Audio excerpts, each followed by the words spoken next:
சரியா 3 வருஷத்துக்கு முன்னாடி ஜூன் மாசம் 2022 அந்த நேரத்துல பாஜகவுடைய முன்னாள் செய்தி தொடர்பாளர் நுபுர் சர்மாவுக்கு ஆதரவாக கண்ணையா லால் அப்படின்ற ஒரு டைலர் சாதாரணமா ஒரு பதிவு ஒண்ணு போட்டிருந்தாரு. அவரு நுபுர் சர்மாவுக்கு ஆதரவா போஸ்ட் போட்டாரு அப்படின்ற ஒரே ஒரு காரணத்துக்காக அப்போ அங்க இருந்த அடிப்படைவாத இஸ்லாமிய பயங்கரவாதிகள் அவரை கொடூரமான முறையில கொன்னானுங்க. துடிக்க துடிக்க கொன்னானுங்க. அப்படி அவர் என்னங்க பண்ணாரு? வெறும் நுபுர் சர்மாவுக்கு ஆதரவாக பதிவு தான் போட்டாரு. அதுக்கே அவரை கொண்டுட்டானுங்க. சரி, அப்படி நுபுர் சர்மா அவர்கள் என்ன பண்ணிட்டாங்க? எதனால இவ்வளவு விஷயங்கள் நடந்திருக்கு? ஒரு டிவி டிபேட்ல நம்மளுடைய நுபுர் சர்மா அவர்கள் பார்ட்டிசிபேட் பண்ணியிருந்தாங்க. அந்த நேரத்துல அந்த டிபேட்ல இஸ்லாமிய மத வெறியர் ஒருத்தரும் கலந்துகிட்டாரு. அவரு அந்த நேரத்துல தேவையே இல்லாம ஹிந்து மத கடவுள்களை தரைக்குறைவா பேசியிருந்தாரு. சிவலிங்கத்தை ரொம்ப கொச்சைப்படுத்தி பேசியிருந்தாரு. அந்த மதவெறி பிடித்த இஸ்லாமியருக்கு பதிலடி தரும் வகையில நுபுர் சர்மா அவர்கள் என்ன பண்ணியிருந்தாங்க? இஸ்லாமிய மத நம்பிக்கைகளா இருக்கக்கூடிய ஒரு சில விஷயங்களை மேற்கோள் காட்டி கவுண்டர் கொடுத்திருந்தாங்க, எடுத்து சொல்லியிருந்தாங்க. நுபுர் சர்மா அவர்கள் கொடுத்த அந்த ஒரு பதிலடியானது காட்டு தீ போல பயங்கரமா ஸ்ப்ரெட் ஆச்சு. நிறைய பேர் நுபுர் சர்மாவுடைய கருத்துக்கு தான் சப்போர்ட் பண்ணிட்டு இருந்தாங்க. எல்லாருமே நுபுர் சர்மாக்கு தான் நின்னாங்க. எல்லாருமே நுபுர் சர்மாவுடைய கருத்துக்கு ஆதரவுகள் தெரிவிச்சிட்டு இருந்தாங்க. இந்த சிச்சுவேஷன் நமக்கு எதிராக போயிட்டு இருக்கு. இதே மாதிரி போச்சுன்னா நம்மள யாரும் மதிக்கவே மாட்டாங்க, நம்மள யாரும் கண்டுக்கவே மாட்டாங்க அப்படின்றதுக்காக இஸ்லாமிய fake fact checker Mohammed Zubair இருக்கா இல்லையா, அவ என்ன பண்ணிருக்கா, அந்த டிவி டிபேட்ல நுபுர் சர்மா அவர்கள் பேசினதை மட்டும் கட் பண்ணி, அவங்க பேசுனதை மட்டும் கட் பண்ணி பயங்கரமா ஸ்ப்ரெட் பண்ணிருக்கான். எல்லா இஸ்லாமியர்களுக்கும் இந்த ஒரு விஷயத்த கொண்டு போய் சேர்த்திருக்கான்.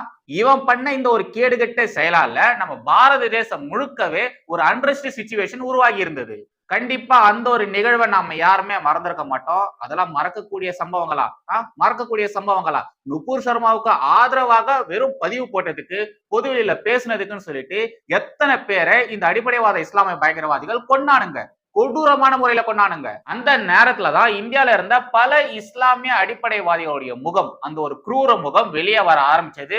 பலருக்கும் அப்பதான் இவங்களுடைய புத்தியே புரிஞ்சுது.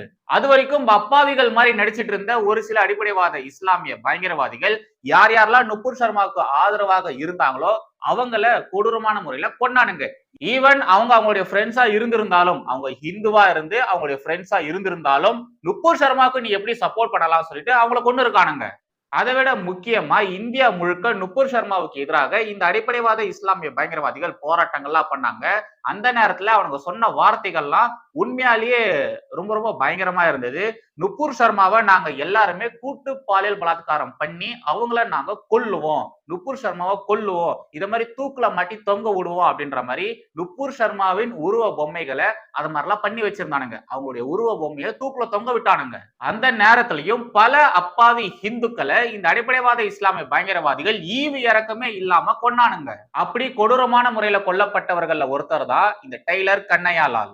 அந்த ஒரு கொடூரமான நிகழ்வை மையப்படுத்தி உதய்பூர் ஃபைல்ஸ் அப்படின்ற ஒரு படம் இன்னும் சில தினங்கள்ல வரப்போகுது. அந்த படம் வெளியிடக்கூடாது, அந்த படத்தை ரிலீஸ் பண்ணக்கூடாது, அந்த படம் ரிலீஸ் பண்ணாம இருக்கிறதுக்கு நம்மளால என்னெல்லாம் பண்ண முடியுமோ அது எல்லாத்தையுமே பண்ணணும்னு சொல்லி தீவிரமான முயற்சியில இந்த அடிப்படைவாத இஸ்லாமியர்கள் இறங்கியிருக்கானுங்க. அந்த படத்தை ரிலீஸ் பண்ண கூடாதுன்னு சொல்லி இந்த இஸ்லாமிய அமைப்புகள் இந்தியால பல இடங்கள்ல வழக்குகள்லாம் போட்டிருக்காங்க. அவங்க போட்ட அந்த ஒரு வழக்குக்கு இப்போ உச்ச நீதிமன்றத்திலிருந்து ஒரு தீர்ப்பு ஒன்று வந்திருக்கு. அதெல்லாம் பத்தி தான் நாம இன்னைக்கு இந்த வீடியோல தெளிவா பார்க்க போறோம். எப்பொழுதும் எதிராசன் வடிவழகி என் இதய தொழுதால் இல்லை எனக்கெதிர் இல்லை எனக்கெதிர் இல்லை எனக்கெதிரே. ஸ்ரீமதே ராமானுஜாய நமஹா. எனதருமை தேசியவாதிகள் அனைவருக்கும் வணக்கம். நுபுர் சர்மா அவர்களுக்கு ஆதரவாக பேசின, அவருக்கு ஆதரவாக பதிவு போட்ட பல அப்பாவி இந்துக்களை இந்த அடிப்படைவாத இஸ்லாமிய பயங்கரவாதிகள் கொன்னானுங்கன்னு சொல்லியிருந்தேன் இல்லையா, அதுல ஒருத்தர் தான் கண்ணையா லால்னு சொல்லியிருந்தேன் இல்லையா. முதல்ல நாம கண்ணையா லால் அவர்களுக்கு நடந்ததை பத்தி பாத்துடலாம். அதுக்கப்புறமா அந்த படத்தை பற்றியும், அந்த படத்திற்கு எதிராக இந்த இஸ்லாமிய அமைப்புகள் பண்ணக்கூடிய வேலைகளை குறித்தும், அந்த இஸ்லாமிய அமைப்புகள் போட்ட வழக்குகளை குறித்தும், அந்த வழக்குக்கு எதிராக உச்ச நீதிமன்றத்துல வந்த தீர்ப்பு குறித்தும் பார்க்கலாம். டெய்லர் கண்ணையா லால் நுபுர் சர்மாவுடைய விவகாரம் பயங்கர பீக்ல போயிட்டு இருக்கும் பொழுது நுபுர் சர்மாவுக்கு ஆதரவாக ஒரு பதிவு ஒண்ணு போட்டிருந்தாரு. அந்த ஒரு பதிவை பார்த்ததுக்கு அப்புறமா அடிப்படைவாத இஸ்லாமிய பயங்கரவாதிகளா இருக்கக்கூடிய முகமது ரியாஸ் அக்தர் மற்றும் முகமது கோஸ் இவனுங்க கண்ணையா லால் கடைக்கு போயிருக்காங்க. அவர்கிட்ட இருந்து அவருடைய போனை வாங்கி இந்த ஒரு போஸ்ட காட்டிட்டு, ஏன் நீ இப்படி அவங்களுக்கு சப்போர்ட் பண்ணி போஸ்ட் போட்டிருக்க, ஏன் நீ நுபுர் சர்மாவுக்கு ஆதரவாக போஸ்ட் போட்டிருக்க அப்படின்னு சொல்லி மிரட்டி இருக்கானுங்க. அப்போ கண்ணையா லால் என்ன சொல்லியிருக்காரு, இந்த போஸ்ட் நான் போடல, என் பையன் தெரியாம போட்டிருப்பா அப்படின்ற மாதிரி சொல்லியிருக்காரு. ஆனாலும் அந்த ரெண்டு அடிப்படைவாத இஸ்லாமிய பயங்கரவாதிகள் இத மாதிரி இதுக்கப்புறமா நீ நுபுர் சர்மாவுக்கு சப்போர்ட் பண்ணி போஸ்ட் போட்டனா நடக்கிறதே வேற அப்படின்ற மாதிரி சொல்லியிருக்கானுங்க. அது மட்டும் இல்லாம அவர் போன்ல இருந்த அந்த ஒரு போஸ்டையும் அவனுங்க delete பண்ணிட்டு போயிருக்கானுங்க. ஆனா கண்ணையாலால் வீட்டு பக்கத்துல இருக்கக்கூடிய ஒரு இஸ்லாமியர், அவருடைய பேரு நசீம், ஓகேங்களா, நசீம். கண்ணையாலால் வீட்டு பக்கத்துல இருக்கக்கூடிய இஸ்லாமியருடைய பெயர் நசீம். அவன் என்ன பண்ணிருக்கான், கண்ணையாலாலுடைய போட்டோ, கண்ணையாலாலுடைய வீட்டு அட்ரஸ், அவருடைய கடை அட்ரஸ், இது எல்லாத்தையுமே பல இஸ்லாமிய அமைப்புகளுக்கு ஷேர் பண்ணியிருக்கான். அது மட்டும் இல்லாம கண்ணையாலால் நுபுர் சர்மாவுக்கு ஆதரவாக ஒரு போஸ்ட் போட்டிருந்தார் இல்லையா, அந்த ஒரு போஸ்ட காட்டி கண்ணையாலால் மீது இவன் வழக்கு வேற போட்டிருக்கான். கண்ணையாலாலுக்கு பக்கத்து வீட்டுல இருக்கக்கூடிய அந்த ஒரு இஸ்லாமியர் இத மாதிரி வழக்கு பதிவு செஞ்சதுக்கு அப்புறமா பல இஸ்லாமிய அடிப்படைவாதிகள் கண்ணையாலால மிரட்டியிருக்காங்க, கொலை மிரட்டல் விடுத்திருக்காங்க. இதெல்லாம் பார்த்ததுக்கு அப்புறமா கண்ணையாலால் காவல்துறை கிட்ட போய் சொல்லியிருக்காரு, எனக்கு தொடர்ந்து மிரட்டல்கள் வந்துட்டு இருக்கு, எனக்கு நீங்க பாதுகாப்பு தரணும் அப்படின்ற மாதிரி போலீஸ் கிட்ட இவர் கேட்டிருக்காரு. ஆனா அங்க இருக்கக்கூடிய காவல்துறை அவர் சொல்லக்கூடிய எந்த ஒரு விஷயத்தை பத்தியும் கேட்காம, காதுலயே வாங்காம, கண்டுக்காம நுபுர் சர்மாவுக்கு ஆதரவாக நீங்க இது மாதிரி போஸ்ட் போட்டிருக்கீங்கன்னு சொல்லி அவரை கண்ணையாலால அந்த காவல்துறை கைது பண்ணியிருக்கு. இது மாதிரி அவர் கைது பண்ணப்பட்டதுக்கு அப்புறமா ஒரு சில தினங்கள்ல அவர் வெளியில வந்துட்டாரு. வெளியில வந்ததுக்கு அப்புறமாவும் கண்ணையாலாலுக்கு இருந்த அந்த ஒரு மிரட்டல்கள், அந்த ஒரு கொலை மிரட்டல்கள் தொடர்ந்து இருந்துட்டே தான் இருந்தது. காவல்துறை கிட்ட அவர் சொல்லியும் காவல்துறை அவருக்கு தர வேண்டிய பாதுகாப்பை தரவே இல்லை. இதனால ஜூன் 28, 2022 அன்னைக்கு இஸ்லாமிய அடிப்படைவாத பயங்கரவாதிகளா இருக்கக்கூடிய இந்த முகமது ரியாஸ் அட்டாரி மற்றும் கௌஸ் முகமது, இந்த 2 இஸ்லாமியர்களும் அடிப்படைவாத இஸ்லாமிய பயங்கரவாதிகளும் கண்ணையாலால் கடைக்கு போயிட்டு அவரை கொடூரமான முறையில வெட்டி கொன்னானுங்க. நீங்க ஹிந்துவா இருந்தாலும், ஹிந்துக்களுக்கு ஆதரவா நின்னாலும் நாங்க உங்களை இது மாதிரிதான் கொடூரமா கொல்லுவோம் அப்படின்ற மாதிரி அந்த 2 அடிப்படைவாத இஸ்லாமிய பயங்கரவாதிகள் செஞ்சு காட்டிட்டு போயிருக்கானுங்க. இந்த எல்லா விவகாரத்தை வச்சுக்கிட்டு தான் நடந்த இந்த சம்பவங்களை மையப்படுத்தி தான் உதய்பூர் ஃபைல்ஸ் அப்படின்ற ஒரு படத்தை எடுத்திருக்காங்க. அந்த படத்தினுடைய அனௌன்ஸ்மெண்ட் வரும்பொழுதே ஏகப்பட்ட இஸ்லாமியர்கள் கதறினாங்க. ஏன்னா இந்த ஒரு படம் வெளியே வந்ததுன்னு வச்சுக்கோங்களேன், இந்த அடிப்படைவாத இஸ்லாமிய பயங்கரவாதிகள் எப்படி செயல்படுறாங்க, எப்படி இவங்க இது மாதிரியான விஷயங்கள்லாம் செய்யறாங்க அப்படின்றதெல்லாம் வெளியே வந்துரும் இல்லையா, பொதுமக்கள் எல்லாருமே அவங்களை புரிஞ்சுப்பாங்க இல்லையா, அதனாலதான் இவங்க எல்லாருமே கதறினாங்க.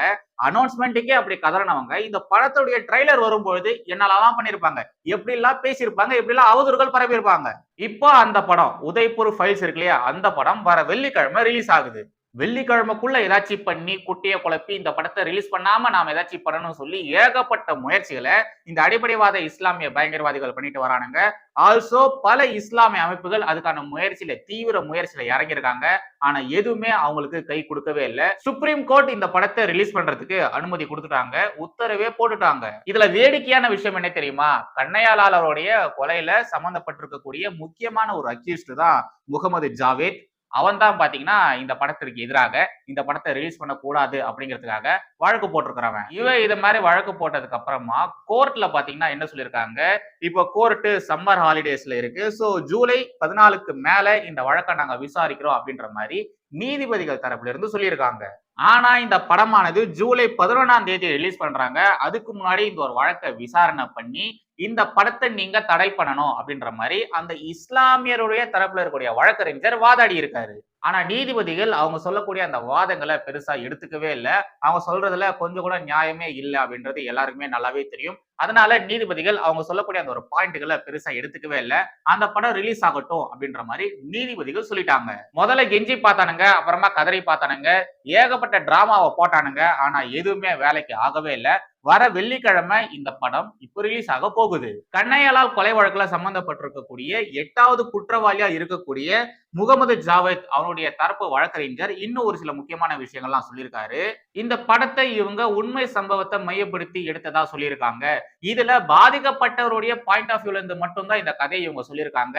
இந்த வழக்கு நடக்கக்கூடிய இந்த ஒரு காலகட்டத்துல இந்த படத்தை ரிலீஸ் பண்ணாங்கன்னா கண்டிப்பா இந்த வழக்கானது நீர்த்து போயிடும், தோத்து போயிடும் அப்படின்ற மாதிரி நீதிமன்ற வளாகத்திலேயே கதறி இருக்காரு. ஏண்டா நுபுர் சர்மாவுக்கு அவர் சப்போர்ட் பண்ணாரு அப்படின்ற ஒரே ஒரு காரணத்துக்காக அவரை நீங்க கொடூரமான முறையில கொன்னு இருக்கீங்க. அவரை கொல்றத நீங்க வீடியோ வேற எடுத்திருக்கீங்க. அந்த வீடியோவை உங்களுடைய சோசியல் மீடியா பிளாட்ஃபார்ம்ஸ்ல வேற போட்டிருக்கீங்க. அது மட்டும் இல்லாம இதே மாதிரி பாரத பிரதமர் மோடியையும் கொல்லுவோம் அப்படின்ற மாதிரி வேற சொல்லியிருக்கீங்க. இது எல்லாமே நீங்க எடுத்த ஃபுட்டேஜஸ்ல தான் இருக்கு. இவ்வளவு விஷயங்கள் அந்த இஸ்லாமிய பயங்கரவாதிகளுக்கு எதிராகவே இருக்கு. அவங்கள தூக்கி உள்ள போடுறதுக்கான எல்லா முகாந்திரங்களும் இருக்கு. இருந்தாலும் நம்முடைய சட்டத்தினால அந்த அடிப்படைவாத இஸ்லாமிய பயங்கரவாதிகளை தண்டிக்க முடியல. அந்த 2 இஸ்லாமிய பயங்கரவாதிகளும் இப்ப ஜாமீன் வாங்கி ஜாலியா வெளியில தான் சுத்திட்டு இருக்கானுங்க. இறந்து போன கண்ணையாளருடைய மகன் என் அப்பாக்கு நீதி கிடைக்கிற வரைக்கும் நான் செருப்பு போட மாட்டேன்னு சொல்லி அவர் செருப்பு போடாம இருக்காரு. அவ்வளவு கடுமையான போராட்டங்கள் அவர் நடத்திட்டு வந்துட்டு இருக்காரு. இத பத்தி எல்லாம் பொதுமக்கள் தெரிஞ்சுக்கிட்டோம், இங்க இருக்கக்கூடிய மக்கள் ஹிந்து மக்கள் தெரிஞ்சுக்கிட்டோம்னு சொல்லி ஒரு புண்ணியவான் இந்த விவகாரத்தை வச்சு ஒரு படத்தை எடுத்தா இந்த அடிப்படைவாத இஸ்லாமிய பயங்கரவாத அமைப்புகளை இருக்கக்கூடியவர்கள்லாம் நாடகம் ஆடி இந்த படத்தை தடை பண்றதுக்கு என்னெல்லாம் பண்ண முடியுமோ அது எல்லாத்தையுமே பண்ணுவானுங்க. அது மட்டும் இல்லாம இவனுங்களுக்கு சப்போர்ட் பண்ற மாதிரி இஸ்லாமிய அமைப்புகள் வேற களத்துல இறங்கி வேலை பார்க்குது. இவனுங்களெல்லாம் பாருங்களேன், எப்பேற்பட்ட கேடுகெட்ட ஜென்மங்களா இருக்கிறானுங்க.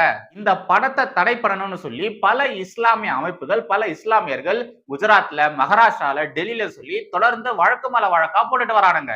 நுபுர் சர்மாவுக்கு ஆதரவாக பேசின கண்ணையாளால கொடூரமா கொன்னு இருக்கீங்க, ஏன்டா கொன்னீங்கன்னு கேட்டா நீங்க அதை நியாய வேறப்படுத்துறீங்க. இப்போ நுபுர் சர்மாவுக்கு ஆதரவாக நானும் தான் பேசுறேன், என்ன மாதிரி பல பேர் பேசுறாங்க, இந்தியா முழுக்க பல கோடி பேர் நுபுர் சர்மாவுக்கு ஆதரவாக பேசுறாங்க. அப்போ நீங்க அவங்க எல்லாருமே கொன்னுடுவீங்களா? அந்த இஸ்லாமிய மதவெறியர் ஹிந்து மத கடவுளை குறித்து கொச்சையா பேசினாரு, அதற்கு எதிராக எவனாச்சும் கேள்வி கேட்டானா? அவர் மீது எவனாச்சும் வழக்கு பதிவு செஞ்சானா? ஹிந்துக்கள் இந்தியால பெரும்பான்மையாக இருந்தாலும் நாதியற்று 4ஆம் தர மக்களாகத்தான் இருக்காங்க.